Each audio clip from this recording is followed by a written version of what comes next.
Of all the symbols within Fullmetal Alchemist, there was always one image that stood out to me above any other. If you've watched the show, you know this is an Ouroboros tattoo, and yet they never really explain the meaning behind the tattoo and why it's worn by all the vices. So what is it?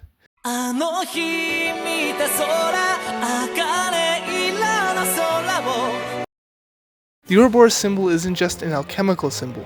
When you start to pay close attention, this symbol pops up everywhere in the ancient world. Egyptian culture, Aztec culture, Norse culture, even in Gnosticism.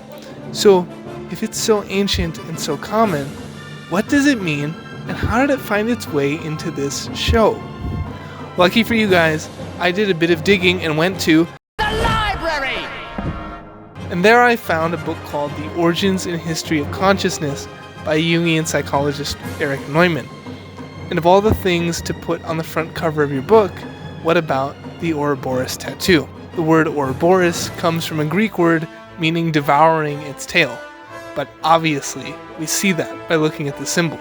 What does it mean symbolically? As I perused the pages of this book, it became very clear that that was the wrong question. Because this symbol doesn't just have one meaning, but multiple. Maybe even an infinite number. But for the sake of this short video, we're going to focus on how it all connects back to the human person. The first thing to note is that the symbol is cyclical.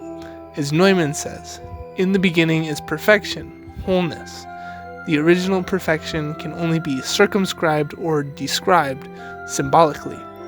And this symbol is definitely a circle. Let's keep going. Quote, "So long as man shall exist, perfection will continue to appear as the circle, the sphere, and the round, and the primal deity who is sufficient unto himself, and the self who has gone beyond the opposites." We can gather from this description that the Ouroboros is a symbol of perfection. Doesn't that description sound an awful lot like someone, or rather, someone's aims?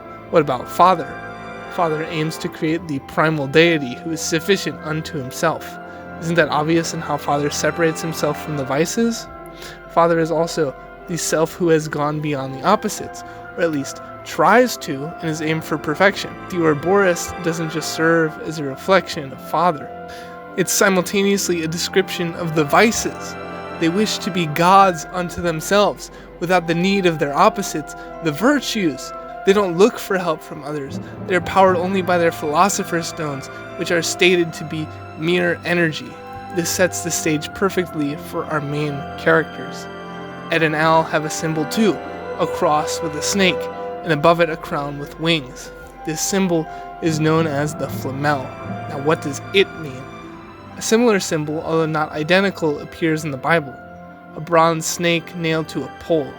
For example, God commands Moses and the Israelites to set a bronze snake on a pole and then tells them to look at it. In Numbers 21, 4-9. Within the story, it is in gazing at the snake and the pole that the Israelites are relieved of the snake bites and the injuries that came with them. So, how does this relate to Fullmetal Alchemist? Evil is represented as a snake within stories. Some Ouroboros drawings are snakes, others are dragons, and heck, even envy has this reptile-like design. So what does it mean? In one sense, it's a clashing of symbols. The cross, in the Flamel symbol, is the destruction of evil itself. It is only by voluntarily looking at the snake on the pole that the Israelites are healed. In this same way, it is in confrontation with the vices that Ed and Al are set on a path to transcend their own suffering and retrieve their bodies. It is in combat with the vices that they grow as human beings. The same can be said for all of us. The cross itself acts as a symbol of suffering, but it is this symbol that illustrates the importance of voluntary crucifixion, voluntary confrontation with evil. This show is insane, and I want to analyze every single bit of it. I haven't seen anyone else approach the show from this angle, and I want to make these essays much longer, but given my financial state, it's not possible. If you want to see more, if you believe in this mission, then please donate to my Patreon, subscribe, like, and share. You will not regret it. Stay tuned for next week, where we dive deeper into the beauty of the Ouroboros, Fullmetal Alchemist, and our own lives.